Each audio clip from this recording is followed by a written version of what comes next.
2025 completely changed my life. I released my first commercial game, Puttler, on Steam, got monetized on YouTube, gained 24,000 subscribers, and uploaded over 300 videos. Since I've been making games full-time for over a year now, I figured this would be the perfect chance to make a video to talk about my plans going into 2026. Now, before any of you ask where I've been lately, no, I did not die, and no, I haven't really been all that busy either. To be honest, I wasn't sure if I wanted to talk about this or not, because I try to separate my personal life from game development. But apparently when you upload this many videos and stop posting for a couple weeks, people really start to get concerned. I really appreciate all of you, but there's nothing to worry about. The reality is, I've just been really tired and lazy. For some reason, around this time of the year with Christmas, New Year's, and my birthday, it gets very difficult to stay motivated. Hopefully you guys forgive me for the lack of videos these last couple weeks, because I'm super excited to talk about the future. So with all that being said, what are my plans for Beanju Studios in 2026?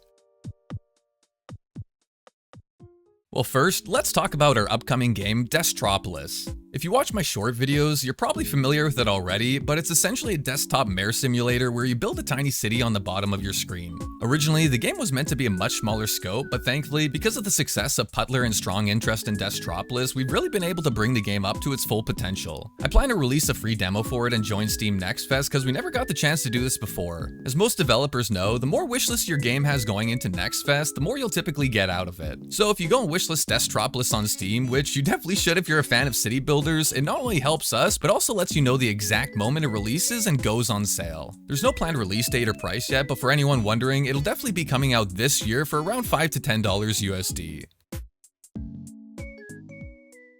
Now, I really want to talk about our future games and plans for after Desktropolis, but before we get into that, let's quickly talk about this YouTube channel. Since I first started marketing my games and making content, I've been mainly focusing on uploading daily shorts. However, this year, I plan to completely shift that focus into making long-form videos instead. I honestly don't have a clue what that looks like yet, so I'm going to be experimenting a lot until I find my comfort zone. I really want to open up to you guys more and make devlogs kind of like this, but at the same time, I genuinely love talking about game development and design. If you have any input or suggestions on this, make sure to let me know what type of stuff you'd like to see most. I should probably mention this might not be a permanent change, but I just wanted to give you guys a heads up in case you're wondering where the daily shorts went.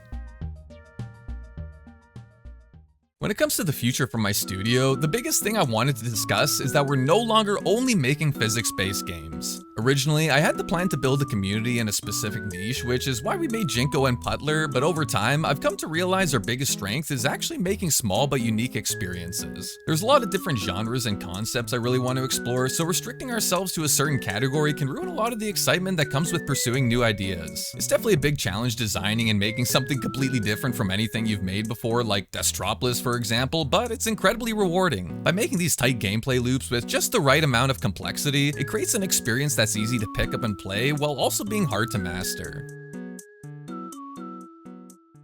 Now there's something I'm really excited to talk about because some of you must be wondering, what are my plans for after Desktropolis? I'm not sure if I'm going to be discussing or showing the prototypes I've been working on quite yet, but there are three main ideas I'm currently exploring. I've never publicly validated my game ideas before because it's incredibly intimidating, but this is something I plan to start doing. Since I'm fortunate enough to have an amazing audience to get feedback from, I'm going to be making a video with some sort of pitch deck to share with you guys before jumping into development. Of course, this might not be the best way to do it, but I do think getting input as early as possible is incredibly valuable. I just want to make sure we're creating a game people actually want as much as just something we'll enjoy developing as a studio. If you have any questions for me, whether it's about game development or Desktropolis, make sure to leave it in the comments. And if you want to join us on the road to 30K, don't forget to subscribe. My name's Max Anderson. Thanks for hanging out and see you beans in the next video.